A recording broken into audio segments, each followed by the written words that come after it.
आज आपण सर्वजण भारताचा 79वा स्वातंत्र्य दिन साजरा करणार आहोत.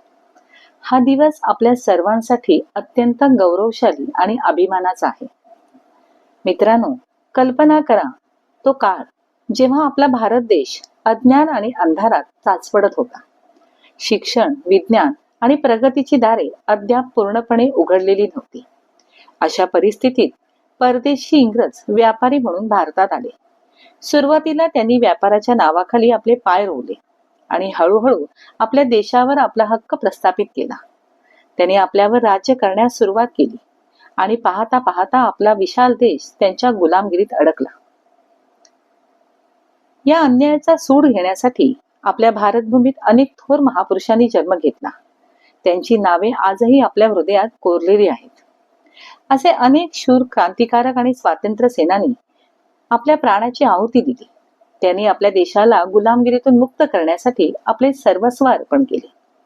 आपल्या भारतीय लोकांना आपल्या मातृभूमीला इंग्रजांच्या गुलामगिरीतून मुक्त करायचे होते. यासाठी त्यांनी हातात काठ्या घेतल्या, मशाली पेटवल्या आणि मोर्चे काढले.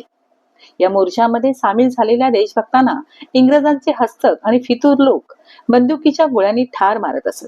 अशा रीतीने आपल्या देशाच्या स्वातंत्र्यासाठी लाखो भारतीयांनी बलिदान दिले आणि ते शहीद झाले. त्यांच्या त्यागाची गाथा आजही आपल्याला प्रेरणा देते. दिवसेंदिवस परिस्थिती बदलत गेली. भारतीयांच्या मनात इंग्रजांना आपल्या देशातून हाकलून लावण्याची तीव्र भावना निर्माण झाली. इंग्रजांनाही हळूहळू याची जाणीव झाली की आता भारतीय लोक जागृत झाले आहेत आणि त्यांना स्वतंत्र करणे अपरिहार्य आहे.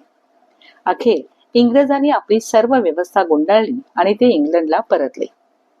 15 ऑगस्ट 1947 हा तो सुवर्ण दिन, ज्या दिवशी आपला देश स्वतंत्र झाला. तो दिवस प्रत्येक भारतीयांसाठी अत्यंत आनंदाचा होता.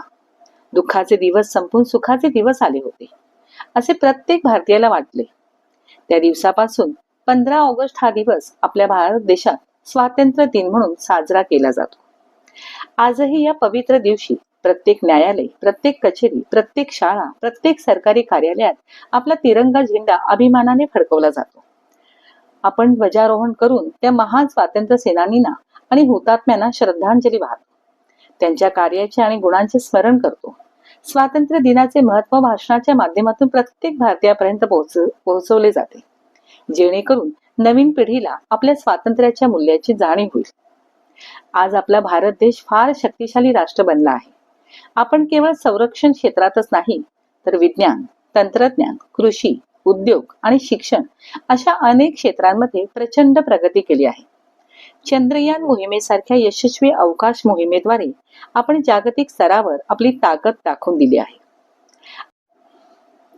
आज आपण केवळ स्वातंत्र्याचा उत्सव साजरा करत नाही तर आपल्या देशाच्या भविष्याचा संकल्प करतो.